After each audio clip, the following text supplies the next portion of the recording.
Take us through that final scene on the 18th green, because I've watched the Masters for a lot of years, and I've seen a lot of roars and a lot of things.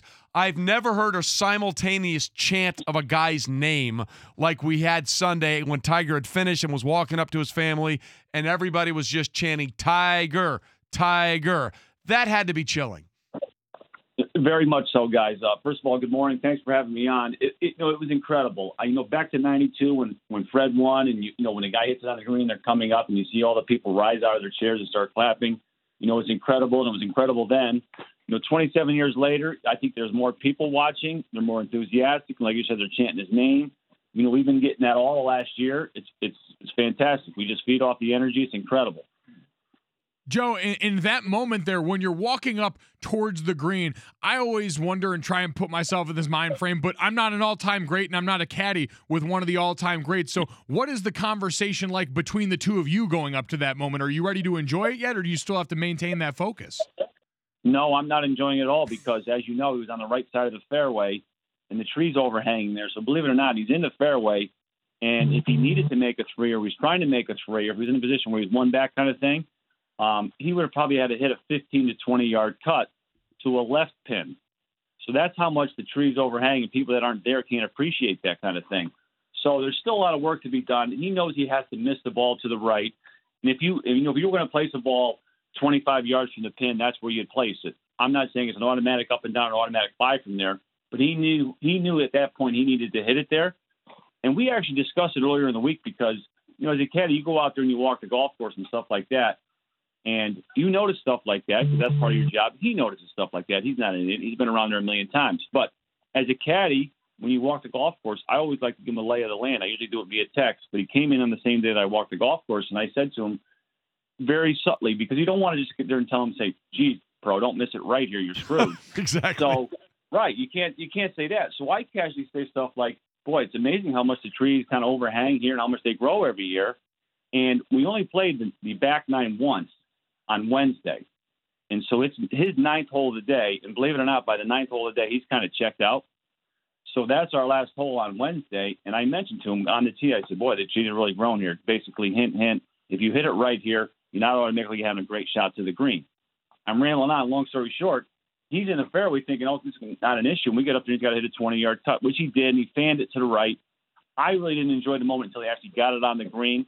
I knew he was never going to have an issue, but still, until it's on the green, you can't really enjoy yourself.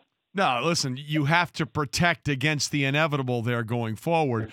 So as Joe LaCava joins us on the Shell Pennzoil Performance Line, taking synthetic motor oil performance to a whole new level, make the switch to Pennzoil Synthetics today. I want to go back to the front nine before we get into the celebration on the 18th green again, because there were a couple of moments where, he makes a couple of makes a birdie, gets within one, then he turns that right around. If he could nuke the fifth hole, I think he would. He bogeyed it all 4 days. That hole created real problems for him. But when he made those back-to-back bogeys and gets now to 3 behind Molinari, whom Joe, has been a machine and probably the best player in the world for the last better part of a year or so, what did you do, or did you need to do, or say anything to Tiger? Just say, hey, we're going to be fine. Let's just get through this and see what happens when we make the turn. Yeah, basically that's what we talked about on number 5. I mean, his first 3 days, he hits driver on number 5. He's mad at himself because he says to me coming off on Saturday, I got to trust my instincts more. And I said, what are you talking about? I said, we played a practice run here. You were here last week, and you hit driver on this hole, and we decided that was going to be a driver play because now the hole is 500 yards. So we come up there on Sunday, and he's got his hand on Frank, the driver head cover, and I said, what are you doing? He goes, what do you mean, what am I doing? I said, you just mentioned yesterday, less than 24 hours ago, about hitting a 3-wood here tomorrow, meaning today. Let's stick to that game plan. So he does, and he pipes it, and we're going to have to hit 1 or 2 more clubs in there. But I think he's realized in his mind, look, if I've got to hit a 4 or 5 iron into this hole, I'm just going to do it and take my 4 and get out of here, and I'll be ahead of the game if I can make 3 or 4 4s this week. And so, of course, he strikes it down there, hits a 4 iron on the green, pin high, and 3 putts. So we make 5 anyways. So now we're looking at each other like, well, that really didn't work out so well. But he knew that he made the right play and hit 2 good shots in there. So he wasn't worried about falling too far behind. But, yes, at that point, now you got 13 holes to play, and Molinari doesn't look like he's going to make a mistake. He's not hitting it that great, but he's getting it up and down there every hole. He did it on number 1, and he made a nice up and down on number 5. And then he made an incredible up and down on 6 from the crowd behind the green, which that's a very, very tough shot. I don't know a lot of people have been to the Augusta. Oh, yeah. But that's incredibly tough up and down, because if you hit that a little too hard, it goes down below, you're making a 5 or 6. You leave it short, now you're going to make a 4. So he made a great play there. And then obviously I think things settled down with a 2-shot swing on 7. He hit 2 incredible shots on number 7 over the weekend. He hit a 9-iron to a foot on Saturday. Then he hit an little buttercut 8-iron on 7 to about 8 inches. And so then it was game on. I mean, he's back in the groove, made a nice birdie, hit a couple good shots, and he was off to the races. Talking to Joe LaCava, Tiger Woods caddy here on Golic and Wingo on the Shell Pennzoil Performance Line. Joe, you mentioned some of those things there, and from the outside, it looked like there was some restraint. There was a little more calculated. Since the injury, since the comeback, what's the biggest difference you've noticed in Tiger in the way that you guys have approached things? Now, great call, Junior.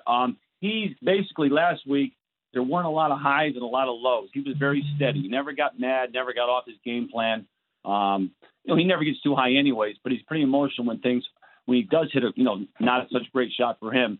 There was none of that last week. He had a great calmness about him. He was in a good spot. He stuck to his routine all week, put a lot of work in the week before at home. He put a lot of work in on Sunday night before the tournament.